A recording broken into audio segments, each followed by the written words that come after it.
and welcome to A Daily Spark. I'm Dr. Angela Chester, and my guest today is Morenda Wysinger, and she is out of the Albany, Georgia area. We're talking mother-daughter relationships today, and I know that I'm fired up about that because most of us are moms, most of us are daughters, so this should be great conversation. Well, let me tell you a little bit about Morenda. She is a woman with purpose. She is promoting love, respect, honesty, and forgiveness. She and her daughter are co-founders of Mother and Daughter Enterprise, and we're going to talk a little bit more about that. And of course, what I love is that she does mentoring programs as well. She has devised programs of study that gear toward empowering and equipping young women. And you know, I love to empower others.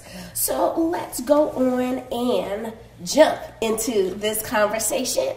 So Morenda, I want to ask you, of course, what I like to ask everyone, and that is, yeah, we have these bios that say all of these wonderful things that we do. It lists our education and all of that.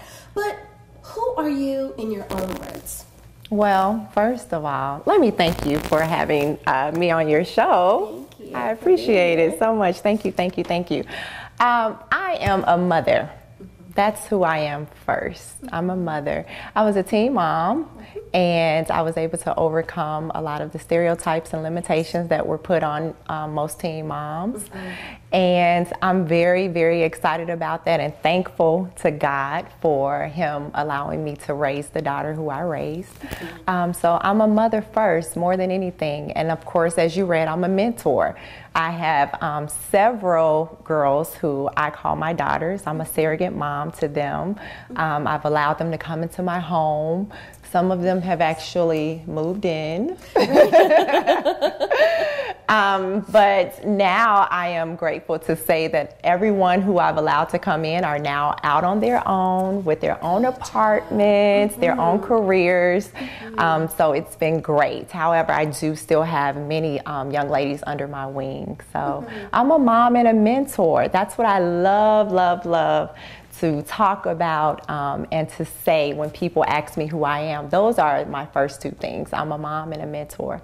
And of course, a woman who loves God. And I love that. Now, I know that you have a way of referring to yourself as a mother-daughter relationship seamstress. Yes. And I think that is so wonderful because it allows others to understand that you understand how the relationship is interwoven. Yes. That this is a very beautiful thing that they can, though you are two separate things, coming together into one. And I really admire that you've done that. So for those who may not understand about being a mentor, what does a mentor do? How do you determine that you want to be a mentor?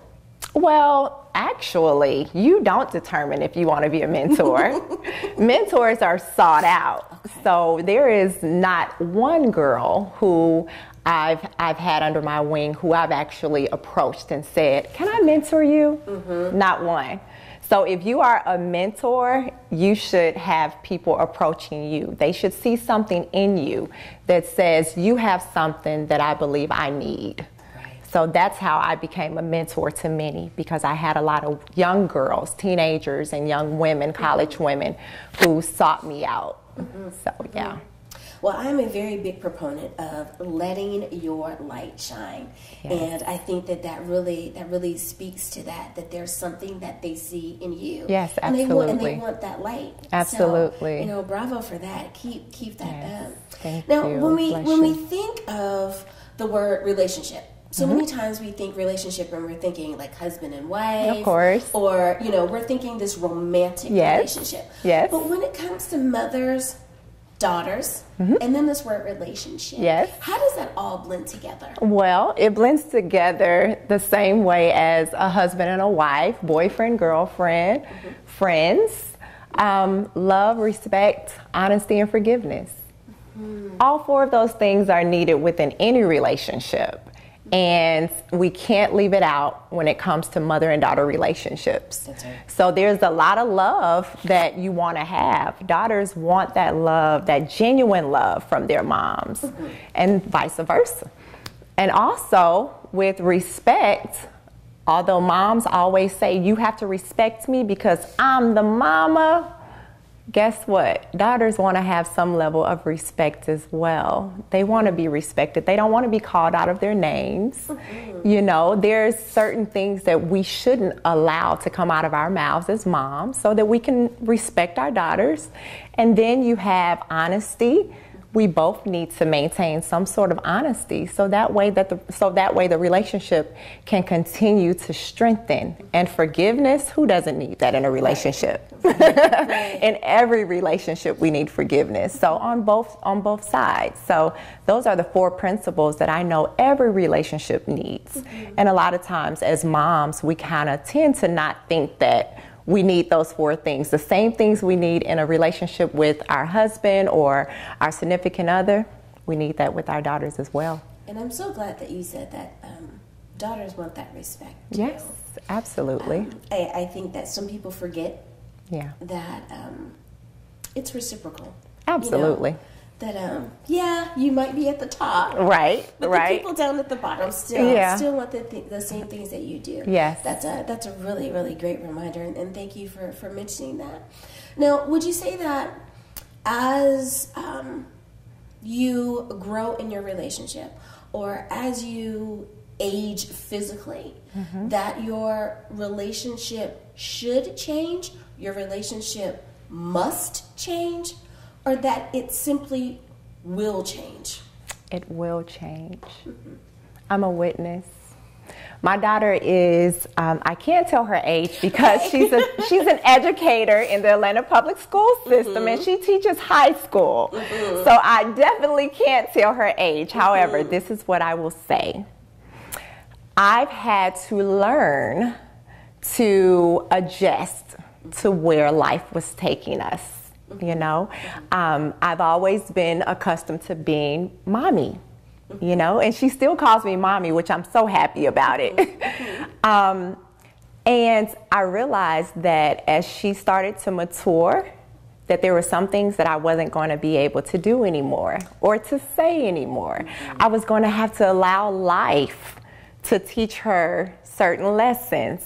I have to make sure that what I trained up, that it was going to still maintain everything that I had instilled in her. So the Bible says to train up a child in the way they should go, and when they are older, they will not depart from it. Right. So I'm holding on to that word, you know, and she has definitely made me a proud mommy. But our life is going through some changes. We're relearning each other, you know? I like that. Yeah. Relearning each other. Now, if there is a teen mom right now that is listening and saying, hey, all of that sounds like me. I want to turn out to be the best mom that I would be. What is a tip or a bit of advice that you would give to her about how to get through this journey called life? Well, considering that I was a teen mom, I would definitely recommend that you choose to break patterns. It's never too late. It's never too late to become whoever you want to become. I was the pattern breaker for the women in my family, and my daughter went on to break patterns and to become the first college graduate in our family. So that's what I would recommend. The first thing I would recommend is to know that you can break patterns. You can do anything and be anyone you want to be. I love it. Yes. I love it. Yes, you can be anyone that you want to be. Well, viewers, we need to take a commercial break right here. So don't worry. When we get back, we will continue this conversation. Mother-daughter relationships. We'll be back.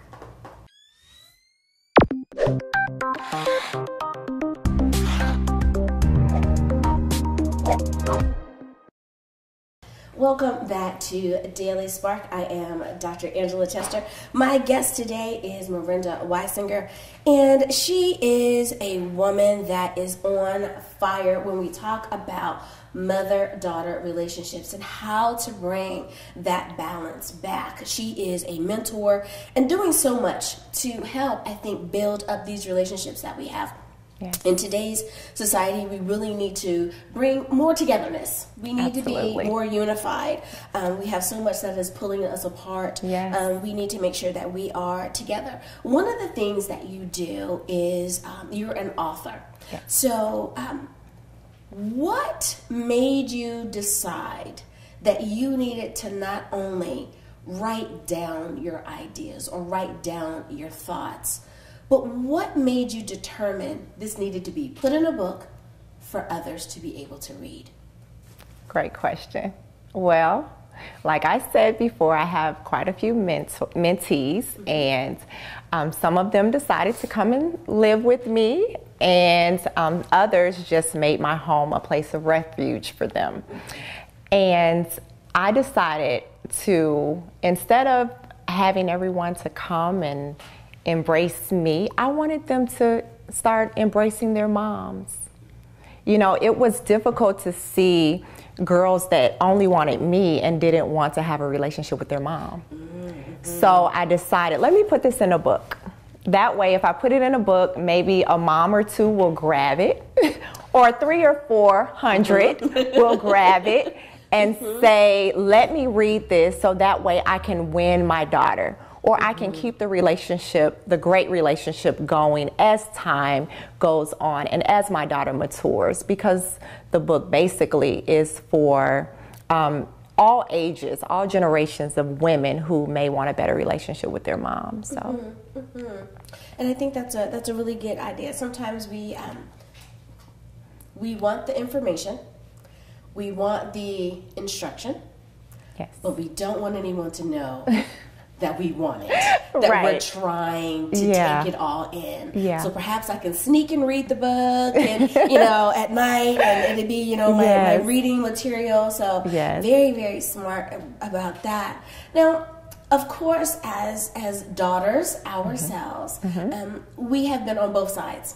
Absolutely. As moms, we've been on both sides, right? Absolutely. So I want to ask you this particular question, and that is, what are some of the lessons that you've learned as a daughter that you wanted to make sure that you passed on to your daughter? I love this question. Let me tell you why I love this question, because it's so near and dear to my heart. Growing up, I didn't have a great relationship with my mom. I was the daddy's girl, and I gave my mom a hard time because as long as my daddy was at home, I can do anything I wanted to do. So as a daughter that has matured, and I look back over my life and I'm saying, oh my gosh, I was a mess with my mom. And it taught me to teach my daughter that your mommy is not going to be perfect. There's going to be some things that I'm going to do that you're not going to like, the same way that I felt about my mom. And as you mature, you'll realize that some of those things that I was trying to teach you, the same way as my mom, you'll come back eventually and say, wow, you were right. You were absolutely right. So that's what I've learned as a mom, and that I've had to tell my daughter, I'm not perfect, and you'll realize later some of the things that I'm trying to explain to you now, you'll pick it up later and come back and say thanks. Yeah. It's so funny how so many times we hear mothers, or I'll say it this way, grandmothers will say, wait till you have your own children and then you understand. And then when we become the mother and we're dealing with the grandchild, then it's like, oh my goodness, mom was so right. And it's absolutely quite interesting how that all comes into play. Absolutely. I love it. And it's like, God definitely has a sense of humor, He right? does have a sense of humor. Just wait till it all wraps back around. I love it. Yeah. Now, when you give presentations, and one phrase that you use is to fit better. And I really like that. Fit better is also a phrase that we could use in our marriage counseling and everything else, and I love that. What do you mean by fit better? And how do we need to understand that? Again, both sides of the coin. As a mom, how do we understand fit better? But as a daughter, how do we understand fit better? Well, recognizing that you can fit better is basically admitting that there's something wrong. You know, on social media, what we do is, you know, we find a lot of people that are out here and they have these selfies together with their mom and they're throwing up the peace sign and they're laughing and having all of this wonderful outer appearance, but behind the scene, they don't like each other. So we have to recognize, one or the other has to recognize, wow, we can fit better. We need to fit better. Every relationship is a custom-made relationship. So my relationship with my daughter may be different from the relationship with someone else and their daughter. So everyone has to take the opportunity to know that their relationship is custom-made and it needs to fit better. So everyone has their own different fits. I love it. I love it. That's right. Mother-daughter relationships are custom-made. It is not one size fits all. Not one size fits all. I love it. Well, viewers, we need to take a quick break, but don't worry. We'll come back and continue this great conversation.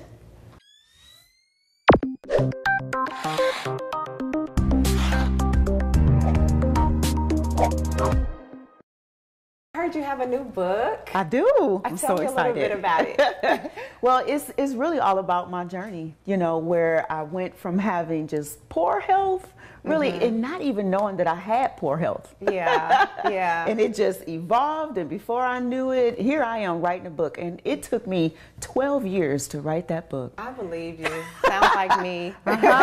Did you feel like no one would want to hear your story? I just felt like, who is going to, matter of fact, who told me to write this book in the first place? Right. Why am I doing this? I understand. But, you know, after a while, I realized that things were definitely falling into its prospective places. So and what's your book about again? My book is about mother and daughter relationships. Yeah, my daughter is an educator. I was a teen mom, but I managed to just go ahead and get rid of all of the stereotypes by the grace of God. I was with about his to say, help. yes. All glory belongs to him. Yes. She became the first college graduate from our family Oh, out I of love 15 it. people. Right here.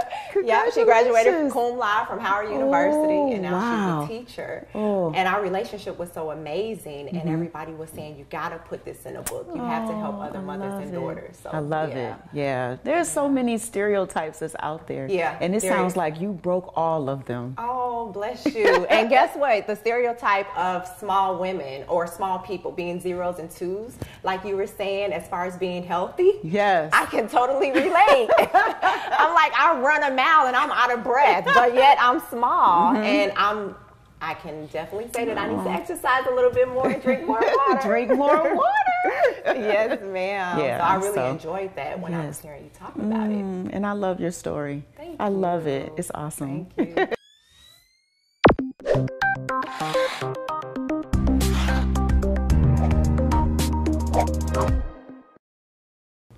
Welcome back to Daily Spark. I am Dr. Angela Chester. My guest today is Morenda Wysinger, and we are talking mother-daughter relationships and how we fit better in that relationship. I want to ask you, now that you are a mom, and you've been a mom for quite some time, because you have an adult daughter now, so you know you have a little experience there about the pros and the cons and the ups and the downs and everything that we need to do. You have been able to figure out with your daughter the things that were successful and the things that perhaps you needed to tweak just a little bit.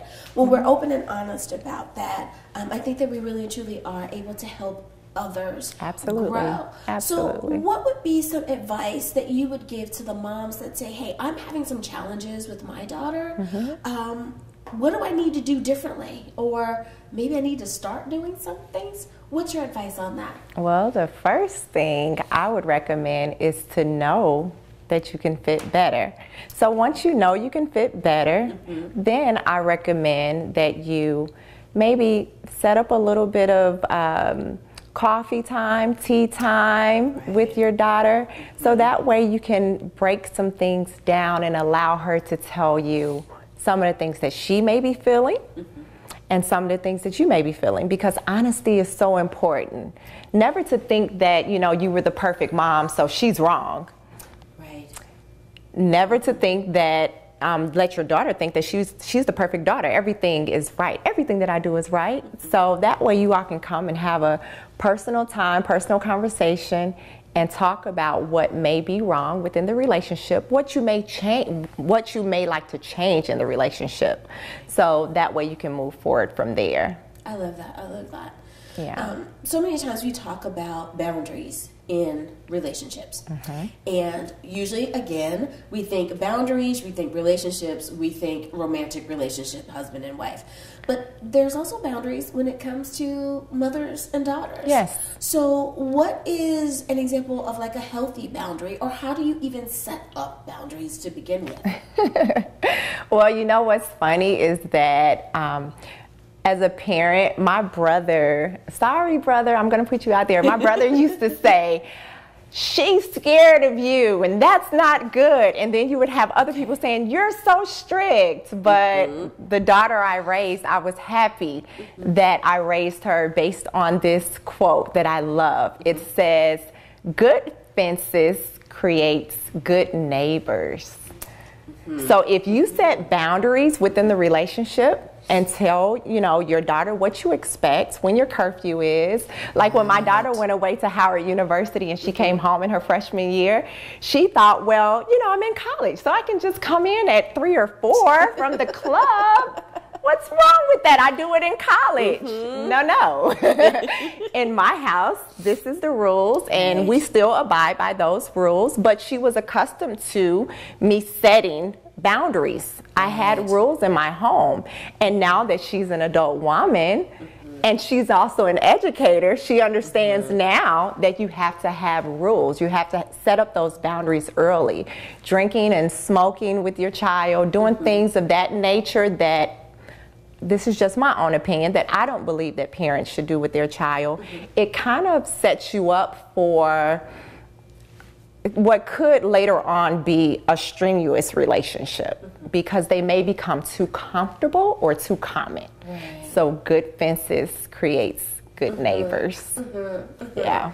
And I'm sure there's someone who's nodding their head saying that's right. We have very traditional relationships, even though we may have modern conversation with each other. There's still the need for having that traditional relationship. And that I'm still mom. And you still have to respect the place of me being, I want to be cool with you. I want you cool with me.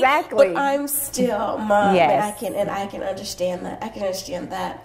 Now, as a mentor, would you say that a daughter needs to make sure that her relationship with her mother is always moving in a forward direction? How does she make sure that the mentor doesn't take the place of her mother? That's a great question, because I have to make sure that I set boundaries, because if there is a void that the daughter is filling with her mom, she gravitates to me even more. So really the mentor has to know the type of boundaries to set, and know that you don't want to take the place of this child's, or adult woman's mother. And that way you can make sure that you are also offering the daughter some tips. This is what you may need to do with your mom. That's what I do with a lot of my girls. How about you go and take your mom, drive up to where she lives, because a lot of them are away in college where I am. Drive up to where she is and maybe take her out to lunch. Call her more often. Instead of calling me, try calling her first.